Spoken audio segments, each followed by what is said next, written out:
ஆமா, நல்லாசிகள் பல மெய்தான் அரும்பு விதவிதத்து கைதாத்தாய் வைத்து கண்ணை தரும்பி கருத்து விடுத்த கண்மணியே, காவிய பொன்மணியே, அருமையான வணக்கம், அழகான வணக்கம், அன்பான வணக்கம், இதமான வணக்கம், இனிமையான வணக்கம். இன்றைய வணக்கம் இந்த இடத்தை அலங்கரிக்கக்கூடிய அனைவருக்கு அதி அற்புதமாக இருக்கிறது. இருந்த போதும் ஒரு தாய் எப்படி வணங்க வேண்டும், ஒரு தந்தை எப்படி வணங்க வேண்டும், ஒரு குருவை எப்படி வணங்க வேண்டும், தெய்வத்தை எப்படி வணங்க வேண்டும், வரக்கூடிய விருந்தர்களை எப்படி வணங்க வேண்டும் என்பதற்கெல்லாம் மறைமுறைகள் இருக்கின்றது.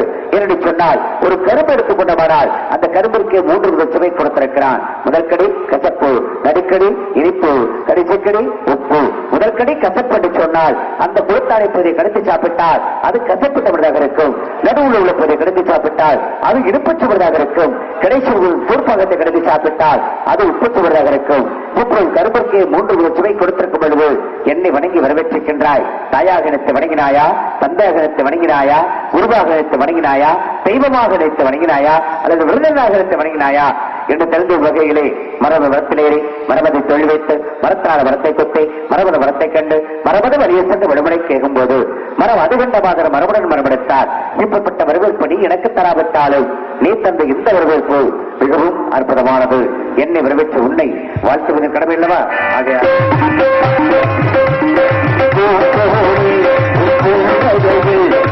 உலகினை கண்டேனம்மா உலகினை கண்டேனம்மா.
வெள்ளை அரியாசனத்தில் என்னை அரசரோடு அரியாசனத்தில் வைத்த தாய் என்ன பெருமைக்குரியவளாம் கணவர்கள் அல்லால் கருவாடும் வெள்ளமை பிறந்த பெண்மகளே, என் நாளிலத்து நன்மகளே, நீ வாழ்க, நின் குலம் வாழ்க, குமரக்கடவுள் திருவருளால் என் சிறப்புடன் வாழ்க மகளே.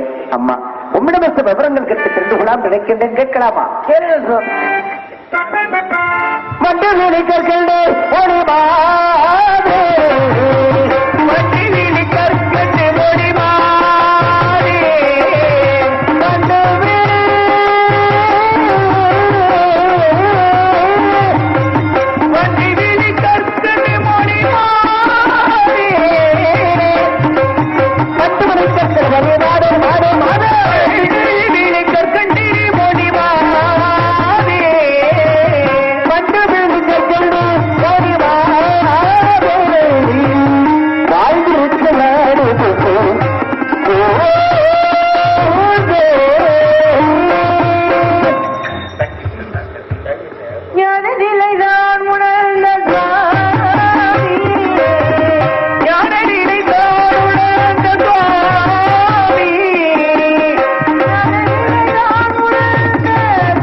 காலை வெங்கட நேர்வதற்காம் இளைஞர்களுக்காம் பார்க்கும் தக்கப்பிராகத்துகள் நிறுவதற்காக தொண்டை நாடுநாட்டு என்னும் பெருமைக்குரிய நாட்டு பிறந்த நண்பர்களே, வெள்ளலில் விடுவிட்டு உரையும் கடை போல சொல்லி சுருகூட்டி சுருக்காக சுந்தர தமிழிலே பதவித்த செந்தமிழ் பெண்ணே, அழகு, அறிவு, அமைதி இம்மூன்று ஒருங்கே அமைப்பற்ற அரணங்கே குறிஞ்சி, முல்லை, மருதம், நெய்தல், பாலை என்று சொல்லக்கூடிய 5 வகை இடங்களிலே 12 ஆண்டுக்கு ஒருவரை பூக்கும் என்று சொல்வார்கள். அதிசயமாக குறிஞ்சிமலர்.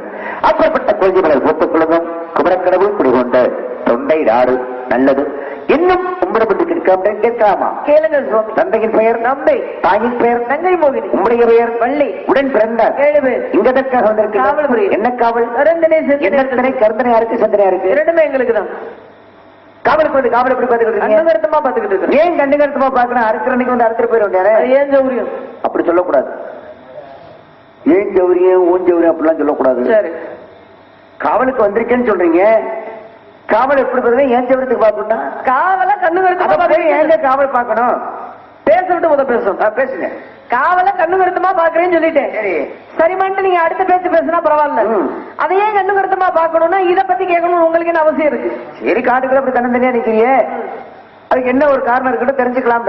காரணம் இருக்கு. என்னுடைய அப்பா சொல்லிக்கிறேங்க, அந்த இடத்துக்கு வந்திருக்கிறேன். உங்க அப்பாவா? ஆமா. யாரு உங்க அப்பா? இப்பதானே சொன்னேன். யாரு? நம்பி. நீ என்ன சொல்ல நான் அதை ஏத்துட்டு போயிட முடியுமா? ஏன்? அப்புறம் உங்க அப்பாவா? ஏத்துக்கிற மாதிரி தான் நான் சொல்லுவேன். நிஜமாவா? நிஜமாதான். பொய் சொல்லக்கூடாது. நான் பொய் சொல்ல மாட்டேன். சத்தியமா உங்க அப்பா? சத்தியமா எங்க அப்பா தான். பெத்தெடுத்தாரா? இல்ல. தத்தெடுத்தாரா? இல்ல. பெத்து எடுக்கல? இல்ல. தத்தெடுக்கல? இல்ல. அப்புறம் எப்படி உங்களுக்கு அப்பா வரும்? பெத்தெடுத்தாலும் தத்தெடுத்தாலும் தான் அப்பா வாங்கணுமா? எடுத்து வளர்த்தா அப்பா வாங்க முடியாதா? எங்க இருந்து எடுத்து வளர்த்தாங்க?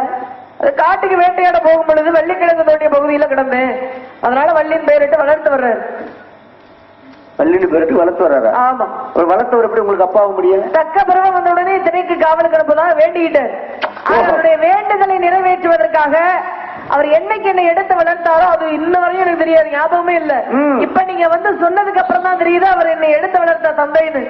என்ன அனாதை சொல்றதுனால உங்களுக்கு ஒரு சந்தோஷம்னா சொல்லிட்டு போங்க. அப்படி சொல்லலையே. உலகத்துல எந்த குழந்தைகளுமே அனாதைகள் கிடையாது, எல்லோருமே இறைவனுடைய குழந்தைகள் தான். அப்ப இருக்கும் பொழுது எடுத்து வளர்த்த என்னுடைய தந்தையவே நான் ஒரு தந்தை ஸ்தானத்துல எடுத்துக்கிட்டு அவர் சொன்ன வார்த்தையை கேட்கணும்னு இடத்துக்கு நான் வந்திருக்கிறேன். சரி, அவர் வாக்கு மீறாம காவல் பார்த்து எப்படியாவது வெற்றி அடையணும் அப்படின்ற நம்பிக்கையோடு நான் இங்க இருக்கிறேன்.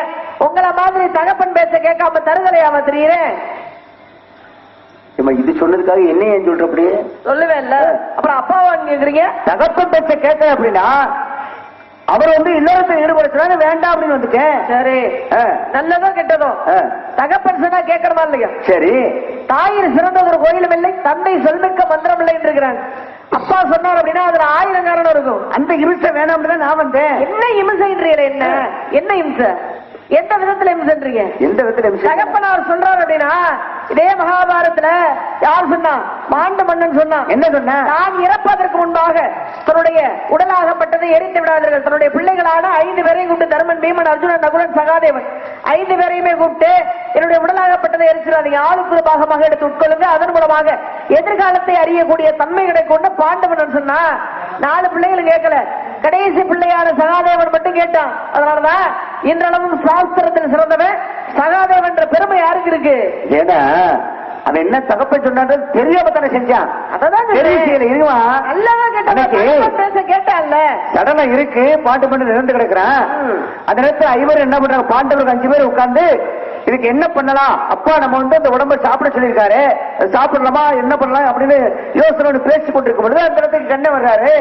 கண்ணை வந்தோன்னா என்னப்பா 5 பேர் இப்படி உட்காந்துருக்கீங்களே, சடலத்துக்கு முன்னாலும் உட்காந்துருக்கீங்க, என்ன காரணம்னு கேட்கிறாரு. வேற ஒண்ணும் இல்ல, எங்க அப்பா சாகும்போது சொல்லிட்டு செத்தாரு, இந்த உடம்பை சாப்பிட சொல்லி நாங்க சாப்பிடாம யோசனை பண்ணிட்டு இருக்கோம் அப்படின்னு சொன்னாங்க. அப்பதான் அவர் சொன்னாரு, யாராவது செத்த உடம்பு போய் சாப்பிடுவாங்களா? அதுவும் தகப்பனுக்கு உரிய மரியாதைகளை செய்யாம, அந்த ஈமக்கடன்களை செய்யாம அதை போய் யாராவது சாப்பிடுவாங்களா அப்படி சொல்லி கண்ணன் சொன்னாங்க. கண்ணன் சொன்னா எதுவும் நியாயமாத்தான் இருக்கும் நினைச்சவங்க என்ன பண்ணாங்க, அவர் சொன்னதை கேட்டாங்க. கடைசியில் எல்லாரும் இருக்கலாம் அப்படின்னு ஒரு முடிவு பண்ணி காரகத்திற்கு விரைவெடுக்க சென்றாங்க. அப்படி போகும் பொழுது அந்த சடலத்தை ஏதாவது நாய் நதிகள் தூக்கிட்டு போறோம் அப்படிங்கிற காரணத்துக்காக, பாதுகாக்க வேண்டும் அப்படிங்கிறதுக்காக அந்த இடத்துல சகாதேவனை வச்சுட்டு போனாங்க. தர்மன், பீமன், அர்ஜுனன், நகுலன், கண்ணன் 5 பேரும் போனாங்க. போயிட்டு அங்கிருந்து விறகு கொண்டுட்டு வர்றாங்க அந்த சடலத்தை எரிக்கிறதுக்காக. அப்படி கொண்டு வரும்பொழுது முதல்ல தர்மராகப்பட்டர் கொண்டு வந்து அந்த விறகு கட்டை போடுறார். ஆஹா, என்ன ஒரு கணம் அப்படின்னு சொல்லி கால் வலிக்குது கை வலிக்குது சொல்லி கொண்டு வந்து அந்த விறகு கட்டை போட்டார். அதே மாதிரி பீமனும் சாதாரண ஆள் கிடையாது. பீமன் 16,000 யானை பலம் கொண்டவன். அப்பேற்பட்ட பீமன் இந்த விறகு சுமந்து வந்த களைப்புல இப்படி ஒரு களைப்பா இருக்கு அப்படின்னு சொல்லி அவனும் விறகு கட்டை போட்டான். அதே மாதிரி அர்ஜுனன் தலை வலிக்குது கை வலிக்குது சொல்லி அந்த விறகு கட்டை கொண்டு வந்து போட்டான். கடைசியாக நகலோடு அதே மாதிரி போட்டான். இப்படி எல்லாரும் மனிதர்கள் அந்த விறகை சுமந்து வந்தாங்க, தலையில கொண்டு வந்து போட்டாங்க, கால் வலிக்குது கை வலிக்குதுன்னு சொன்னாங்க. ஆனா கண்ணன் என்ன பண்ணா, அதே காரணத்தை ஆஹா என்ன கனமா இருக்கு அப்படின்னு சொல்லி கீழே போட்டான். இதை பார்த்து கொண்டிருந்தான் சகாதேவனாகப்பட்டவன். கண்ணா, உன் நடிப்பு பயங்கர நடிப்பா இருக்க, இப்படியெல்லாம் நடிக்கலாமா? விறகு சுமந்து வந்தார்கள், அவர்களுக்கு தலை வலிக்கல கால் வலிக்கல கை வலிக்கலாம், அது ஏற்றுக்கொள்ளக்கூடிய விஷயம். ஆனா நீ இப்படி ஒரு பொய் சொல்லலாமா? உன் பொய்க்கு அளவே இல்லையா அப்படின்னா, ஆஹா சகாதேவன் என்னமோ பண்ணிருக்கான் நம்ம போனதுக்கு முன்னாடி அப்படி நினைச்சு கண்ணன் என்ன பண்ணாரு, என்னப்பா விஷயம் கேட்கிறாரு. எல்லாரும் விறகு சுமந்துட்டு வந்தாங்க, அவளுக்கு கால் வலிக்கு கை வலிக்கு சரி ஏற்றுக்கொள்ளக்கூடிய விஷயம். ஆனா நீ தான் விறகு சுமந்து வரலையே, விறகு தலைக்கு மேலதானே வந்துச்சு. அப்படி இருக்கும் பொழுது நீ தலைவலிக்குது அப்படி விறகு கொண்டு வந்தனால தலைவலிக்குது கை வலி கால் வலிக்கு சொல்வது நியாயமா? உனக்கு அடுக்குமா அப்படின்னா, ஆஹா இந்த விஷயம் உனக்கு எப்படி தெரியும் அப்படின்னு சகாதேவனை தனியா கூப்பிட்டு என்ன காரணம் அப்படின்னு கேட்கிறார். அப்பதான் சகாதேவன் சொன்னா, வேற ஒண்ணு இல்ல கண்ணா, என்னுடைய தந்தை சொன்னது மாதிரி அந்த சடலத்திலிருந்து ஒரு சுண்டு வரல கொஞ்சோடு எடுத்து சாப்பிட்டேன். அதை சாப்பிட்ட காரணத்தினால முக்காலத்தை உணரக்கூடிய தன்மை எனக்கு ஏற்பட்டு விட்டது அப்படின்னு சகாதேவன் அன்னைக்கு சொன்னான். அந்த 4 பேரும் தகப்ப சொன்னதை கேட்காம இருக்கும் பொழுது இவன் மட்டும் என்ன பண்ணா, எல்லாரும் போனதுக்கு பிறகு என்ன பண்ணும் கொஞ்சம் சோதிச்சு பார்க்கலாமே, அப்பா சொன்னாரு அப்படின்னு நினைச்சு சோதிச்சு பார்த்தேன். அதனால இப்படி ஒரு நிகழ்வு ஏற்பட்டுச்சு. நீங்களே ஒத்துக்க, நான் அப்படி கிடையாதுங்க. இதே மகாபாரதத்துல தேவவிரதன் என்று சொல்லக்கூடிய பீஷ்மாச்சாரியார், சரி அவர் என்ன செய்யறாரு, இந்த உலகத்துல யாருமே செய்யாத ஒரு செயலை தன்னுடைய தந்தைக்கே திருமணம் முடிச்சு வச்சார். சத்தியவதி என்று சொல்லக்கூடிய பெண்ணை விரும்புறதாக சந்திரமணனாகப்பட்டவன் தன்னுடைய மகனான பீஷ்மரிடமே சொல்லும் பொழுது அந்த திருமணத்தை நடத்தி வைப்பதற்காக இவர் என்ன செய்யறார் அப்படின்னா, கடைசி வரைக்கும் தான் திருமணமே முடிக்க மாட்டேன் அப்படின்னு. பீஷ்மர்னா என்ன பொருள்? கடுமையான விரதத்தை மேற்கொண்டிருப்பவர் பொருள். ஆக அப்பேற்பட்ட பீஷ்மர் ஆகப்பட்டவர் கடைசி வரைக்கும் திருமணமே முடிக்காம இருப்பேன் அப்படின்ற சபதம் எடுத்ததன் காரணமாகத்தான் அவருக்கு ஒரு வரமாகப்பட்டது தந்தையான சந்தன மன்னன் மூலமாக வழங்கப்பட்டது. என்ன வரம்? பீஷ்மர் நினைக்கும் பொழுதுதான் அவருக்கு சாவு, அதற்கிடையில் அவரை அழிக்கவே முடியாது யாராலையும். இப்பேற்பட்ட வரமாகப்பட்டது கிடைத்ததற்கு காரணம் என்ன? தந்தையான சந்திரமன்னனுடைய சொல்ல கேட்டு அவருக்கு திருமணம் முடிச்சு வச்ச காரணத்தினால, நல்லதோ கெட்டதோ மகனிடமே சொல்லி திருமணம் முடிச்சாரு. அதுவே சொன்னீங்க, கடைசி வர வாங்கினாரா இல்லையா? தந்தையோட சொல்லுக்காக நம்ம அப்பா ஆசைப்பட்டாரு அப்படிங்கிற காரணத்துக்காக நீங்க சொன்ன மாதிரி சத்தியவதி இருக்கக்கூடிய அந்த பெண்ணை போய் திருமணம் முடிச்சு வச்சாரு. சரி, திருமணம் முடிச்சு வச்சு சரித்தாங்க. ஆனா கடைசி அவருக்கு ஏதாவது அழிவு ஏற்பட்டுச்சு. என்னது? பீஷ்மருக்கு யாரால அழிவு ஏற்பட்டுச்சு? சிகண்டியின் மூலமாக அழிவு ஏற்பட்டது. சிகண்டிங்கிறது யாரு? அம்பை என்று சொல்லக்கூடிய பெண். ஏன் அம்பையால அழிவு ஏற்படணும்? தன்னுடைய சகோதரனான விசித்திர வீரியனுக்கு திருமணம் நடந்தது. எதனால அவருக்கு அந்த அம்பையே அப்படி ஒரு அழிவு ஏற்படுச்சு? அதாவது சந்திரமன்னனுக்கு 2 மகன்கள், சித்ராங்கதன் விசித்திர வீரியன். சித்ராங்கதன் இறந்து போயிட்டான். ஒரு கந்தனுடைய பெயரை சித்ராங்கதன் தன்னுடைய பெயரை கொண்டிருக்கிறானே அப்படின்ற ஒரு கோபத்தின் காரணமாக இறந்தது ஒரு வரலாறு, அது ஒரு கதை. விசித்திர வீரியனாகப்பட்டவன் இருந்தா, ஆனா அந்த விசித்திர வீரியனுக்கு பெண்கள் பார்த்து சுயம்பரம் பார்த்துதான் திருமணம் முடிக்கணும். சரி, இருந்தாலும் அம்பை அம்பிகை அம்பாளிகை என்று சொல்லக்கூடிய பெண்களுக்கு சுயம்பரம் நடப்பதாக பீஷ்மருக்கு தகவல் வருது. ஆனா விசித்திர வீரியன் எப்பேற்பட்டவன் அப்படின்னா, மத போதைக்கு அடிமையானவன், பல பெண்களுடன் தொடர்பாக இருக்கக்கூடியவன். இவனுக்கு பெண் தரமாட்டார்கள் அப்படின்னு நினைச்ச பீஷ்மாச்சாரியார் என்ன செய்யறாரு, இந்த 3 பெண்களையுமே வலுக்கட்டாயமாக இழுத்து வர செய்து சுயம்பர மண்டபத்திலிருந்து கடத்தி வந்து திருமணத்தை நடத்தி வச்சிருக்காரு. கடத்தி வரலாம் அப்படி நடத்தி வைக்கும் பொழுது இதுல அந்த 2 பெண்களும் ஒத்துக்கிட்டாங்க. அம்பிகை அம்பாளிகை என்று சொல்லக்கூடிய 2 பெண்களும் பீஷ்மர் கொண்டு வந்த பெண்கள்ல 2 பெண்களும் விசித்திர வீரியனை திருமணம் முடிச்சிட்டாங்க, திருமணத்துக்கு ஒத்துக்கிட்டாங்க. ஆனா அம்பை என்று சொல்லக்கூடிய பெண் மட்டும் திருமணத்திற்கு சம்மதிக்கல. என்ன காரணம் அப்படின்னா, சாலவ நாட்டு மன்னனை காதலிச்சா விரும்புறா. ஆமா, சரி. அதனால இவர் என்ன செய்தாரு, காதலண்டமே நீ போயிரு அப்படின்னு அம்பையாகப்பட்டவளை அனுப்பிட்டாரு. இவளை என்ன செய்யறா, தன்னுடைய காதலன் போய் சொல்லும் பொழுது காதலன் ஏத்துக்க மாட்டான். என்னதான் இருந்தாலும் அடுத்த தூக்கிட்டு போயிட்டான். இனிமே நான் உன்னை திருமணம் முடிச்சேன் அப்படின்னா அது எனக்கு அழகு கிடையாது, எனக்கு மரியாதை கிடையாது அப்படின்னு அவனும் கைவிட்டுறான். அதை எப்படி ஒரு தன்மானத்தோட சொல்லியிருக்கேன். ஆமா. அப்ப நம்ம இந்த காலத்துல நடக்குதா? கூட்டிட்டு போன பீஷ்மரும் விட்டுட்டாரு, காதலித்த காதலனும் விட்டுட்டான். அப்ப வாழ்க்கையாகப்பட்டது அந்த இடத்துல கேள்விக்குறியாகுது. சரி, இந்த இதற்கு ஒரு நியாயத்தை கேட்போம் அப்படின்னு பீஷ்மரிடம் அரசனை நம்பி புருஷனை கைவிட்ட மாதிரி பீஷ்மரிடமே வந்து என்ன கேட்கிறான், நீங்க தானே என்னை தொட்டு கடவாடி கொண்டு போனீங்க, எடுத்துட்டு போனது நீங்க தான். ஆமா, ஆக நான் உங்களுக்கு தான் சொந்தம், நீங்க என்ன ஏத்துக்கணும் அப்படின்னு பீஷ்மரிடம் கேட்கும் பொழுது பீஷ்மர் என்ன செய்யறாரு, ஏற்கனவே திருமணமே முடிக்க மாட்டேன்னு விரதம் எடுத்து கொண்டிருக்கிறார். அப்புறம் எப்படி திருமணம் முடிப்பாரு? தன்னுடைய நிலையை எடுத்து சொல்றாரு. இருந்தாலும் அம்பைக்கு கோவம் வருது. அடுத்த பிறவி எடுத்தாவது அவளும் நினைச்சா பரசுராமரை எல்லாம் போரிட வைத்தா, ஆனா அவளால ஒண்ணும் பண்ண முடியல. கடைசியாக தவம் இருந்து முருகப்பெருமான் மூலமாக நாம் மலர் மாலை தாமரை மலர் மாலையாகப்பட்டதையும் பெற்றா. கடைசியாகவும் அவளால அழிக்க முடியல. அடுத்த பிறவி எடுத்தாவது உன்னை அழிப்பேன் அப்படின்னு அழிஞ்சுட்டா. அடுத்ததா பிறந்த அவதாரம் என்ன அப்படின்னா துருபத மன்னனுக்கு சிகண்டி என்று சொல்லக்கூடிய பெண்ணாக பிறந்தா. பெண்ணாக பிறந்தவர் ஆண் தன்மையை வாங்கிட்டா. ஒரு கந்தர்வனிடம் இருந்து ஆண் தன்மையை வாங்கி, அதுக்கு காரணம் என்ன, அதுக்கு என்ன சொல்லுவாங்க, திரு நம்பி திரு நங்கை. அதன் மூலமாகத்தான் சிகண்டி என்று சொல்லக்கூடிய பெண். இப்ப போருக்குன்னு சில மரபுகள் இருக்கு. என்னென்ன மரபுகள் அப்படின்னா, இடுப்புக்கு கீழ்ப்பகுதியில தாக்கக்கூடாது, கையில் ஆயுதம் இல்லாதவரோடு போர் புரியக்கூடாது, சரணடைபவர்கள் மீது போர் இருக்கக்கூடாது, ஏற்கனவே காயப்பட்டிருக்கக்கூடியவர்கள் மீது போர் இருக்கக்கூடாது, அதே சமயத்தில் பெண்கள் மீதும் குழந்தைகள் மீதும் போர் இருக்கக்கூடாது. அப்ப இதை காரணமாக கொண்டு பீஷ்மரை அழிக்கணும் அப்படின்னா என்ன செய்யலாம்னு எல்லாரும் யோசிச்சாங்க. கடைசியாக அம்பையாக இருந்து சிகண்டியாக மாறிய அந்த பெண்ணாகப்பட்டவரை கொண்டு வந்து முன்னாடி நிப்பாட்டினாங்க. பெண் முன்பாக ஆயுதத்தை ஏந்த மாட்டேன் அப்படின்னு பீஷ்மாச்சாரியர் ஆகப்பட்டவர் ஆயுதங்களை கீழே வீழ்த்தினாரு. அர்ஜுனன் விடுத்த அம்பு படுக்கையின் மூலமாக வீழ்ந்த பீஷ்மராகப்பட்டவர் உத்தராயண காலம் வந்ததற்கு பிற்பாடு தன்னுடைய உயிரை நீத்தார். அது இப்ப நடந்து கொண்டிருக்கிறதா? ஆமா. என்ன காலம்? மார்கழி மாதம் இல்லையா? உத்தராயணம். ஆமா, இப்ப ஆரம்பம். தட்சிணாயனம் உத்தராயணம் அப்படிமா 6 மாத காலம் 6 மாத காலம். இப்ப அந்த சிகண்டிக்கு உதவி பண்ணது யாருன்னு சொன்னீங்க? சித்திர சிகண்டிய மாறும்போது உதவி பண்ணது யாரு? அது கந்தர்வனாகப்பட்டவன். அவன் பேரும் சித்திரவர்மன் அப்படிமாங்க. சரி, அதுக்கு சிறப்பு பிரிவு வந்து ஒரு பேர் சொன்னீங்களே, உங்க குலதெய்வம் என்ன?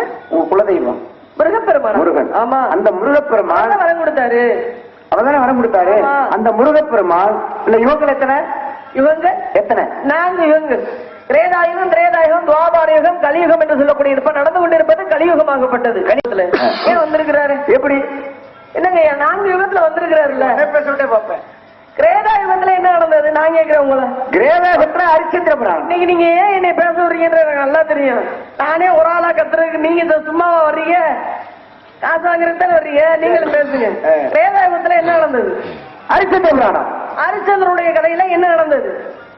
ஹரிச்சந்திரனுடைய சொல்லி வாங்க, நான் பதில சொல்றேன், சொல்லுங்க. அவன் தன்னுடைய மனைவியை விட்டா, பிள்ளைய விட்டா, நாடுல இருந்து நகர்ந்து எல்லாத்தையும் சுருவாத்து போயிருந்தான். கடைசியில ஹரிச்சந்திரனுடைய மகனான லோகிதாசன் என்ன ஆனா? லோகிதாசன் ஒரு பாம்பு கடிச்சாரு. ஐயோ மகனே அப்படி மகன்ல என்ன ஆனா? பாம்பு கடிச்சா. பாம்பாக வந்தது யாரு? நாகராஜா வந்தது முருகப்பெருமான். முருகப்பெருமான் திரேதாயுகத்துல வந்தாரு முருகப்பெருமான். முடிஞ்சு. திரேதாயுகத்துல என்ன நடந்தது? திரேதாயுகத்துல ராமாயணம் நடந்துச்சு. ராமாயணமாகப்பட்டது. இந்த ராமாயணத்துல வனவாசமாகப்பட்டது போனாங்க. ஆமா. எத்தனை வருடம் வனவாசமாகப்பட்டது? அதே 14 ஆண்டுகள். சொல்லுங்க, எத்தனை வருடம் வனவாசம் போனாங்களே? வனவாசம் போனாங்க எத்தனை வருடங்கள்ங்க? 14 ஆண்டு காலம் வனவாசம் போனாங்க. தலைமை சொல்றேன், 14 ஆண்டு காலம் வனவாசம் போகும் பொழுது இவர்களை சொல்லாம சொல்லிட்டேன்னு சொன்னீங்க வச்சுக்கோங்க. 14 முதலே 14 ஆண்டுகள் அப்புறம் என்ன கேள்வி? ஏன் நான் அழுத்தி எழுதி கேட்கிறேன்னா, ஏதோ ஒரு காரணம் வச்சுக்க. ஆமா, வருட காலம் வந்து மறந்துடும், பேரும் மறந்துடும், வருடங்களும் மறந்துடும். அது மறக்க கூடாது. இப்ப மகாபாரதத்துல 12 வருட வனவாசம், ஓராண்டு காலம் அஞ்ஞான வருஷம். ராமாயணத்துல பாத்தீங்க அப்படின்னா 14 ஆண்டுகள் வனவாசம். சரி, வனவாசம் போகும்போது ராமனாகப்பட்டவர் தன்னுடைய நண்பனான ஒருத்தனை சந்திச்சார். யாரை சந்திச்சாரு? குகனை சந்திச்சார். ஓஹோ, எத்தனையோ நண்பர்களை சந்திச்சார். சரி சரி. ஆனா குகன் என்று சொல்லக்கூடியவருடைய நட்பு அங்க கிடைத்தது. ஏன்னா சொல்லுங்க, அக்கறையை கடக்க வேண்டும் என்கிற காரணத்துக்காக அவன் பரிசல்காரனாக இருந்தால் குகன் என்று சொல்லக்கூடியவன். அங்க குகனாக வந்தது யாரு? உங்க குலக்கடவுள் முருகப்பெருமான். முருகப்பெருமான். அடுத்த ஏன்னா நால்வரு உன்னையும் என்னுடைய அடுத்த யுகத்துக்கு வாங்க. சரி, அடுத்த யுகம் துவாபர யுகம். துவாபர யுகத்துல என்ன நடந்தது? துவாபரத்துல மகாபாரதம் நடந்தது. மகாபாரதத்துல நான் சொன்ன முருகன் வந்துட்டாரா? வந்துட்டாரு. முடிஞ்சா? முடிஞ்சு. கலியுகம் கந்தன் தான். ஆமா, வேற வழியே கிடையாது. முடிஞ்சா? ஒத்துக்கிறீங்களா? ஒத்துக்கிறீங்களா? சரிங்க சரி. கேட்ட கேள்விக்கு பதில் சரியா? இப்ப நான் கேட்கிறேன். இருங்க இருங்க, கவனிக்கிறீங்களா? ஒரு பாராட்டு கொடுங்க. நல்ல விஷயம் சொன்னாங்க இல்லையா? ஒரு கைத்தட்டு கொடுங்க. எப்பதான் கொஞ்சம் உற்சாகமா இருக்கு. நீங்களே எங்களை பாத்துக்கிட்டு இருக்கீங்க அப்படிங்கிற ஒரு உற்சாகம் இருக்க வேண்டும் இல்லையா? அதுக்காக வேற ஒண்ணும் இல்ல. அப்ப கவனிக்கிறீங்கன்னு நினைக்கிறேன். ஆமா, உங்களுக்காக நாங்க விடிய விடிய பேசுவோம். 4 பேர் உட்கார்ந்து பார்த்தாலும் 40,000 பேர் பார்த்துக்கிட்டோம். நான் கேட்கிறேன், முருகப்பெருமான் ஆகப்பட்டவர். முருகப்பெருமான் எல்லாருக்கும் தெரியும். சரி, இப்ப நான் ஏன் ஆலோலம்னு பறவை வரட்டேன் தெரியுமா? என்ன காரணம்? ஆலோலம் சொன்னீங்கன்னு சொல்லுங்களேன், ஓம் ஓம்னு முடியும். சரி, இந்த ஓம் என்று சொல்லக்கூடிய பிரணவ மந்திரமாகப்பட்டது. பிரணவ மந்திரமாகப்பட்டதையும் முருகனையும் சேர்த்து என்னுடைய குலக்கடவுள் முருகப்பெருமான். சரி, நான் ஏன் ஓம்னு முருகப்பெருமான சம்பந்தப்படுத்துறேன் அப்படின்ற விஷயம் உங்களுக்கு நல்லா தெரியும். தெரியும். ஏன்னா தந்தையாரான சிவபெருமானுக்கு ஏன் நான் கேட்கிறேன், அனைத்தையுமே படைத்தவரே சிவன் தான், பிரம்மன்னு சொல்லுவோம். ஆனா ஆத்மபூர்வம் யாரு அப்படின்னா முதல்ல சிவன். சர்வமும் சிவமயம் இருக்கிறாங்க, அன்பே சிவம். இந்த சிவனுக்கு பிரணவ மந்திரம் தெரியுமா தெரியாதா? தெரியுமே, தெரியும்.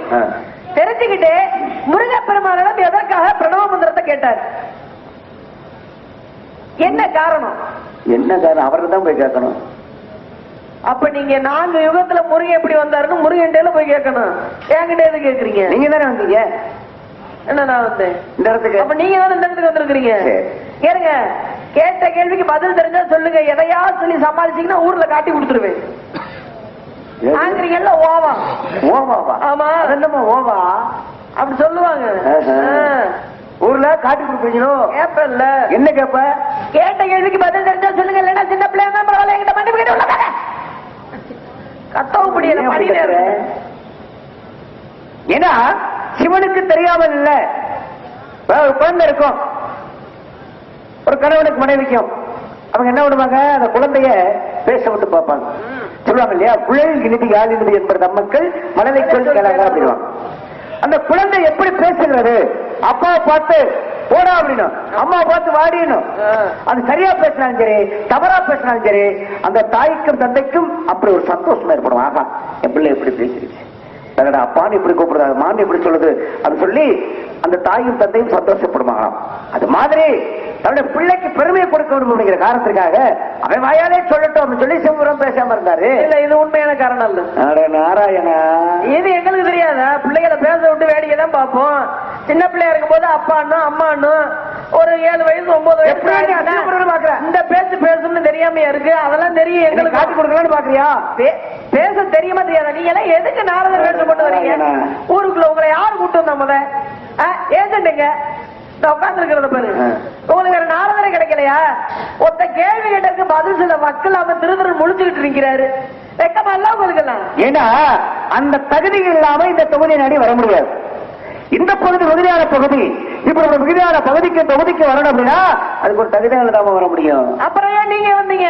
காரணம் என்ன அப்படின்னா அதற்கு ஒரு சாபம் இருக்கிறது. என்ன சாபம்? என்ன சாபம் அப்படின்னா, புதிய உலகத்துல என்னுடைய தமிழனாகப்பட்டவன் அவன் என்ன பண்ண, அபருகமுடிவன் தவம் புரிய போறான் சிவபெருமான நோக்கி. ஒரு முனிவர்கள் தவம் புரிய போறாங்க அப்படின்னா அவர்கள் தவம் புரிய போய் அவர்களுக்கு பல இடையூறுகள் இன்னல்கள் ஏற்படும். அப்படி இடையூறுகள் இன்னல்கள் ஏற்பட்டு விடக் கூடாது அப்படிங்கிற காரணத்திற்காக போகும்போது என்ன பண்ணா, போய் தவம் புரிய உட்காரும் பொழுது என்னுடைய தவம் கலைந்து, என்னுடைய தவத்திற்கு இடையூறாக யாராக இருந்தாலும் சரி, தவம் கலைந்து என் முன்னால் நான் யாரை பார்க்கின்றனோ, கண்மணித்து பார்க்கும்போது என் முன்னால் யார் இருக்கின்றார்களோ அவர்களுக்கு ஞானம் இல்லாமல் போக கிடவது அப்படின்னு சாபத்தை முதல்ல கொடுத்துட்டு அதன் பிறகுதான் தவபுரியவே உட்கார்ந்தான். சிவபெருமானை நோக்கி தவபுரிகின்றான். அப்படி சிவபெருமானை நோக்கி தவபுரியும் பொழுது சிவன் காட்சி கொடுக்கல. பல காலங்கள் பல யுகங்கள் ஆயிடுச்சு. அப்படி காட்சி கொடுக்காத காரணத்தினால அகில உலகமும் வந்த சராசரங்களுக்கும் வெப்பத்தக்க ஆரம்பிச்சிருச்சு. ஏன்னா இவருடைய தவத்தின் அதிகத்தின் காரணமாக அக்னி துவாரம் வீச ஆரம்பிச்சிச்சு. அப்ப என்ன பண்ணாங்க, எல்லாரும் 39 தேவர்கள் 40 ரிஷிகளும் சிவபெருமானிடம் சென்று நீங்கள் காட்சி கொடுத்தால்தான் இந்த அக்னி துவாரை ஆகப்பட்டது தீரும், எங்களால பொறுக்க முடியல அப்படி சொல்லி எல்லாரும் சிவபெருமானிடம் சென்று முறையிடுகின்றார்கள். சரி, எல்லாரும் வந்து சேர்ந்துட்டாங்களே, முறையிடுகின்றார்களே, அவருடைய அந்த வேண்டுதல் நிறைவேற்றுவோம் அப்படின்னு சொல்லி சிவன் என்ன பண்ணாரு, பிருகுமுடிவருக்கு காட்சி கொடுத்தார். அப்ப பிருகுமுடிவர் கண்வெளித்து பார்க்கின்றான், இவரே சிவனாகப்பட்டவர் நிற்கின்றார். உடனே கதறி அழுகின்றான் முனிவனாகப்பட்டவன். இப்படி கதறி அழுதவனே அப்பதான் சிவபெருமன் கேட்கிறாரு, ஏப்பா நீதானே நவம்புரிய என்ன நினைச்சுதானே நவம்புரிச்ச, உனக்கு தான் நான் காட்சி கொடுத்தேன், ஏன் அழுகுற, உனக்கு வேண்டிய வரங்களை கேளு அப்படின்னு சிவனாகப்பட்டவன் சொல்றார். அப்பதான் அவன் சொன்னா, வேற ஒண்ணும் இல்ல, எதற்காக அழுகிறேன் அப்படின்னா, நான் தவப்புரிய உட்காரும் பொழுது இந்த தவத்திற்கு இடையூறுகள் ஏற்படும் அப்படிங்கிற காரணத்தினால நான் முதலிலே சாபத்தை கொடுத்து விட்டுத்தான் உட்கார்ந்தேன். நான் தவம் கலைந்து கண்விழித்து யாரை பார்க்கின்றேனோ அவர்களுக்கு ஞானம் இல்லாமல் போக கிடவர் அப்படிங்கிற ஒரு சாபத்தை கொடுத்துட்டு தான் அந்த அவபரியை உட்கார்ந்தேன். அந்த சாபம் இப்பொழுது உங்களுக்கே பறிச்சிருச்சே, அதை நினைச்சுதான் நான் கதறி எழுகின்றேன் அப்படின்னு முனிவனாகப்பட்டவர் சொன்னார். அப்பதான் சிவன் சொன்னாரு, நீங்க ஒண்ணு கவலைப்பட வேண்டாம், அதை நான் பார்த்துக் கொள்கின்றேன். என் மூலமாக இந்த கலியுகத்திலே ஒரு குமாரன் உதயமாவான், அவன் மூலமாக இந்த ஞான உபதேசத்தை நான் பெற்றுக் கொள்கின்றேன் அப்படின்னு சிவனாகப்பட்டவர் அன்று அருள் கொடுத்தார். அதன் பிறகு அந்த அருள் கிடைக்கப்பட்ட காரணத்தினாலே மீண்டும் முருகன் புறப்படுத்தால் அந்த முருகனாகப்பட்டவன் சிவனுக்கு அந்த ஓம் அப்படிங்கிற பிரணவ பொருளுக்கு விளக்கத்தை கொடுத்தார். இதுதான் அதற்குரிய காரணம். உண்மையை ஒத்துக்கங்க, இல்ல மறுத்து பேசுங்க. இல்ல உண்மையான காரணம், உண்மையான காரணத்தை சொல்லும் பொழுது ஏத்துக்கிறோம். தெரிஞ்சுக்கிட்டே ஏன் சொல்லாம இருந்தீங்க? நீங்க என்ன அப்படியாவது மாத்திட்டு போயிடலான்னு பார்த்தேன். குலக்கடவுள் முருகப்பெருமான், நீங்க யார வணங்கிக்கிட்டு இருக்கிறீங்க? நான் என்னுடைய பாட்டன் நாராயணன். பாட்டன் நாராயணன் எடுத்த அவதாரங்கள் எத்தனை? அவர் பல அவதாரங்கள் எடுத்திருக்கின்றார். அதுல சிறப்புக்குரியது அப்படின்னா ஒரு 10 அவதாரம் குறிப்பிட்டு சொல்லக்கூடிய 10 அவதாரம் எடுத்துட்டாரா? எடுத்திருக்கிறாரு. கலியுகம் நடந்துகிட்டு. ஓ சரி, எடுத்த மாதிரிதான். ஆமா. இத்தனை அவதாரங்கள் இருந்தாலும் ஒவ்வொரு அவதாரத்திற்கும் ஒவ்வொரு நோக்கம் இருந்தது இல்லையா? ஒரே ஒரு அவதாரத்துலதான் கொஞ்சம் சந்தேகமாகப்பட்டது. என்ன சந்தேகம்? மனிதனாகவே பிறந்த மனிதனாகவே இறந்தார். மனிதனாகவே இருந்து மனிதனாக பிறந்த தெய்வமாக வாழ்ந்தார். எங்க? மகாபாரத கண்ணனாக ஒவ்வொன்றையும் மனிதனாகவும் மிருகமாகவும் அவதாரம் எடுத்தார். ஆமா. எந்த அவதாரம்? அது நரசிம்ம அவதாரம். எப்படி? அது கிரணிகசிவை அழிக்க வேண்டும் அப்படிங்கிற காரணம். மனித உடம்போடும் சொல்லுங்க, சிங்க முகத்தோடும். சிங்க முகத்தோடும். சரி, எத்தனையோ விலங்கினங்கள் இருக்குல்ல? சரி, எதற்காக சிங்கத்தை தேர்ந்தெடுக்கிறோம்? ஏமா சொல்லுங்க, ஏன் பதறீங்க? சும்மா பயப்படாம சொல்லுங்க. நாராயணா, என்ன காரணம் அப்படின்னா, ஏன் ஒரு குருவி முகத்தை எடுத்துக்கலாம், ஒரு குரங்கு முகத்தை எடுத்துக்கலாம், ஒரு நாய் முகத்தை எடுத்துக்கலாம், ஒரு அறிமுகத்தை எடுத்துக்கலாம், ஏன் சிங்க முகம் எடுக்க வேண்டும்? ஆமா, அங்கதான் ஒரு விஷயம் இருக்கிறது. ஏன்னா ஹிரண்யகசிபாகப்பட்டவன் மிகப்பெரிய ஒரு அசுரன். அவருடைய தம்பி ஹிரண்யாட்சன். இந்த ஹிரண்யாட்சன் என்ன பண்ணா, பூமி அப்படியே பாயா சுருட்டி கடலுக்குள்ள போய் ஒளிஞ்சுக்கிட்டான். அந்த நேரத்துல இந்த 33 தேவன் 46 ரிஷிகளும் போய் இதை பார்த்த நாராயணனை வேண்டுகின்றார்கள். அவருடைய வேண்டுகோளுக்கு இணங்க வராக அவதாரம் எடுத்து அந்த ஹிரண்யாட்சனோடு போரிட்டு கடலுக்குள் சென்று மீண்டும் அந்த பூமியை கொண்டு வருகிறார். நீங்க நினைக்கலாம், இந்த பூமி எப்படி கடலுக்குள்ள போச்சு அப்படின்னு. ஏன்னா நீ பாருங்க, இந்த உலகத்தை எடுத்துக்கிட்டோம் அப்படின்னா 3 பக்கம் கடலாலும் 1 பக்கம் நிலப்பரப்பாலும் சொல்லப்பட்டிருக்கிறது. 71% நீர்ப்பரப்பு, 29% நிலப்பரப்பு. அப்ப 3 பக்கம் உள்ள கடல் பொங்கி எழுந்தால் 1 பக்கம் உள்ள நிலப்பரப்பு அழிந்துவிடும். அப்ப இந்த பூமியை அந்த கடலுக்குள்ள அடக்கி விடலாம். அப்படிப்பட்ட அந்த பூமியை வராக அவதாரம் எடுத்து தன்னுடைய கூறிய கொம்புகளை வெளியில கொண்டு வர்றான். அப்படி கொண்டு வரும்போது இந்த ஹிரண்யாட்சன் இறந்த செய்தி ஹிரண்யகசிபுக்கு தெரிகிறது. என்னுடைய தம்பி அந்த நாராயணன் கொண்டுட்டானா, அவனை பழிவாங்க அவனை விடமாட்டேன் அப்படின்னு சொல்லி இவர் என்ன பண்ணாரு, என்னுடைய தந்தையை நோக்கி தவம் புரிகின்றார். பெருமா, அதாவது பிரம்மனும் காட்சி கொடுக்கின்றார். அப்ப எனக்கு அழிவே சாவே வரக்கூடாது அப்படின்னு சொல்லி கேட்கிறான். அப்பதான் பிரம்மா சொல்றாரு, அப்பா பிறப்பு அப்படின்னு ஒண்ணு இருந்தா இறப்புன்றது இருக்கத்தான் செய்யும், உனக்கு வேற வர வேணா கேளு அப்படின்னாரு. அப்பதான் அவன் கேட்கிறான், எனக்கு மனிதனாலும் சாப்பிடக்கூடாது, மிருகங்களாலும் சாப்பிடக்கூடாது, எந்த வித ஆயுதங்களாலும் சாப்பிடக்கூடாது, ஆகாயத்திலும் சாப்பிடக்கூடாது, பூமியிலும் சாப்பிடக்கூடாது, இரவிலும் சாப்பிடக்கூடாது, பகலிலும் சாப்பிடக்கூடாது, வீட்டுக்கு உள்ளேயும் சாப்பிடக்கூடாது, வீட்டுக்கு வெளியிலையும் சாப்பிடக்கூடாது, எந்தவித ஆயுதங்களாலும் எனக்கு அழிவு ஏற்படக்கூடாது அப்படின்னு சொல்லக்கூடிய ஒரு வரத்தை வாங்கினா. பிரம்மாவும் வரத்தை கொடுத்துட்டாரு. இந்த வரத்தை வாங்கிய காரணத்தினாலே எப்படி இந்த நாராயணனை அழிக்கிற அப்படிங்கிற நான் சுருங்க சொல்லி விளங்க வச்சிடறேன் அப்படிங்கிற காரணத்துக்காக எப்படியும் அவனை பழிவாங்க வேண்டும் அப்படி சொல்லி என்ன பண்ணா ஊர்ல வந்து ஒரு உத்தரவு போட்டான். இனிமே யாரும் நாராயணனை கும்பிடக்கூடாது, நாராயண பேரை சொல்லக்கூடாது அப்படி சொல்லி உத்தரவு போட்டான்.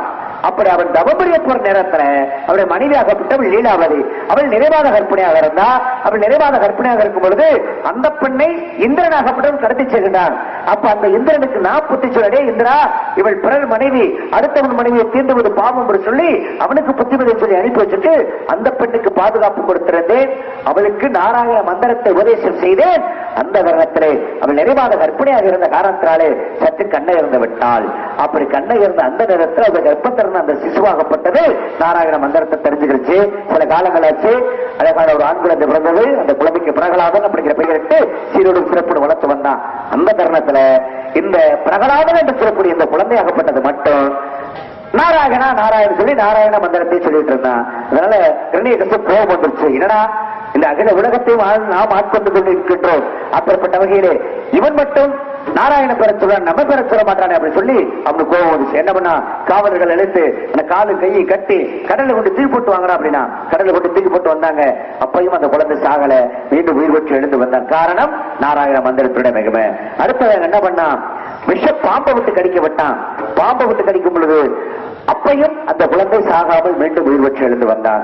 அதன் பிறகு மதம் கொண்ட யானையை விட்டு மிதிக்க விட்டான். யானை மிதித்தும் அந்த குழந்தை சாகவில்லை. காரணம் நாராயண மந்திரம். அதன் பிறகு கடைசி என்ன பண்ணா அவருடைய மனைவி அழைத்தான். உங்களுடைய பிள்ளைக்கு விஷப்பாலை கூட அப்படின்னு சொல்லி அவருடைய தாயே பிள்ளைக்கு விஷத்தை கொடுத்தாள், விஷப்பாலை கொடுத்தாள். அப்பொழுதும் அவன் சாகவில்லை, மீண்டும் உயிர் பெற்று எழுந்தான். அந்த தருணத்தெல்லாம் கேட்கிறான் கிருணியகசிவாகப்பட்டவனே பிரகலாதா, எதிரி நாராயணன் எங்க இருப்பான் சொல்றா அப்படின்னா அவன் சொல்றான் அவர் தூணிலும் இருப்பார் துரும்பிலும் இருப்பார் அப்படின்னா. அப்படியா, இந்த தூணை நான் உடைப்பேன். இந்த தூண்ல இருந்து அவன் வெளியில வரல. சினம் கொண்ட சிங்கமாகப்பட்டது எப்படி மதம் கொண்ட யானையை கடித்து குதிரை சின்ன புண்ணப்படுத்துமோ அது மாதிரி உன்னை நான் சின்ன புண்ணப்படுத்த மாட்டேன், போகாம விட மாட்டேன் அப்படின்னு சொல்லி அந்த கிருணிகசு என்ன பண்ணா சினம் கொண்ட சிங்கம் அப்படி சொன்னான். அது வரைக்கும் என்ன உருவத்தை எடுக்கலாம் அப்படின்னு சொல்லி யோசனை பண்ணி கொடுத்த பாட்டு என்ன பண்ணா சிங்க முகமாகவும் மனித உடம்பாகவும் வெளியில வந்தான்.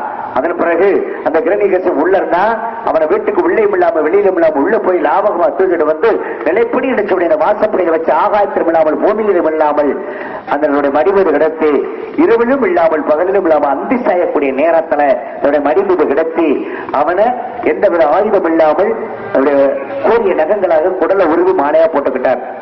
அதன் பிறகு என்னாச்சு அப்படின்னா அவருடைய கோபம் தனியவில்லை. யாருடைய கோபம்? பாட்டன் நாராயணனுடைய கோபம். அப்படி தனியாம இருந்த அந்த நேரத்துல எப்படி அவருடைய கோபம் தணிந்தது அப்படிங்கிற விஷயத்தை நாம அடுத்த போய் சந்திக்கும் போது பார்ப்போம். அந்த கோபம் யாரால தணிஞ்சது, அதுக்கான காரணம் என்ன எல்லாம் என்ன சொல்லுவாங்க, பிரகலாத பக்கத்துல வந்தோடனே அந்த கோபம் தணிஞ்சிருச்சு அப்படின்வாங்க. ஆனா அதற்கு பிறகு பல விஷயம் நடந்திருக்கிறது.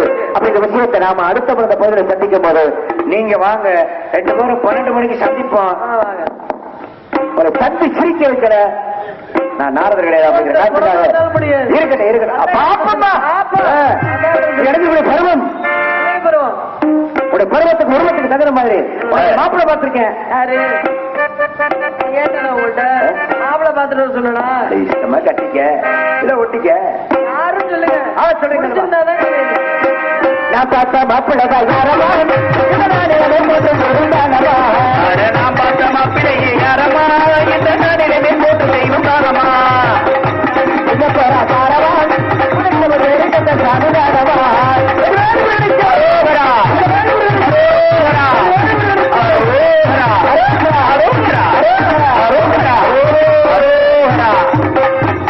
இப்படி இயற்றவள் இசத்தவள் நாடக தமிழ் ஒத்தவளுக்கும் தனிப்பெரும் கடவுள் உயிரெழுத்து பையெழுத்து ஆயுதத்து எடுத்துக்கலாம் தனிப்பெரும் தலைவன் கந்தன் கடவன் கருவனன் சரவணன் சண்முகன் ஓராறுவன் ஈராறுவன் சக்தி அன்மைந்தன் வேந்தன் விசாகன் காக்கையன் கார்த்திகேயன் சரப்பன் சுவாமி அவரிடம் உன் முகத்தை காமி அன்னை சிவகாமி உனக்கு மாமி. அந்த கந்தசாமி கரப்பிடித்தால் மகிழும் அம்மா இந்த பூமி விஷமா கஷ்டமா எனக்கு பிடிக்கல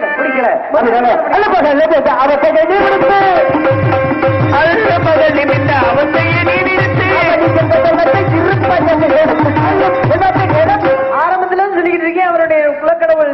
அப்புறம் என்னை போய் அவரை கட்டிக்கிற சொல்லிக்கிறேன். எந்த விதத்துல பாட்டுங்க உங்களுக்கு அவ்வளவு தேவை இருந்துச்சு அப்படின்னா ஒரு சமயத்துல பெண்ணாக பிறப்படுத்தீங்கல்ல, நீங்களே பெண்ணா மாதிரி அவரை 2ஆம் திரும்ப முடிச்சுக்கோங்க.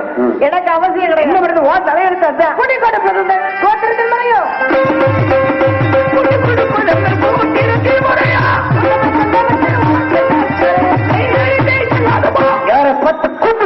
விட்டாய் நாகரிகம் 67 பெற்றுவிட்டாய். அன்பனார் கருணையும் அன்பனார் கண்டையும் அன்பனாருக்கு பண்டையும் இப்படி எல்லாருக்குமே கூட்டிட்டு போக வேற. அதனால சூரிய சமணத்திற்கு உன்னே நபர்களுக்கு கேட்கிறாவிட்டால் நான் ஆர்வம் அல்ல. இந்த பாவனத்தை கூட முடிச்சவர்கள் முடிச்சும் அல்ல. இது சத்தியம், இது சத்தியம், இது சத்தியம். நான் சென்றவர்களே நாராயண நாராயண கபடி அர்க்கப்பட்டு கபடி விளையாடு ஆளு இல்ல. இப்ப நல்லா உலக்கு மாதிரி இருக்கு. நான் ஏன் பிள்ளை பேசுறேன் தெரியுமா? எனக்கு பேச தெரியும் வாயில் இப்பெல்லாம் பேசினாதான் காலையில சம்பளம் கொடுப்பாங்கன்றக்காக எவ்வளவோ பேசுறேன். ஆனா பணி நேரம் பேச முடியல. இருந்தாலும் பரவாயில்ல, நான் பேசுறத குறைக்க போறது கிடையாது. புரியுதா? விரைவில் வாருங்கள். தீயவர்களுக்கு தக்க தண்டனையை கொடுங்க. முருகாவும் பாட்டில் நாம் இனிக்கின்றது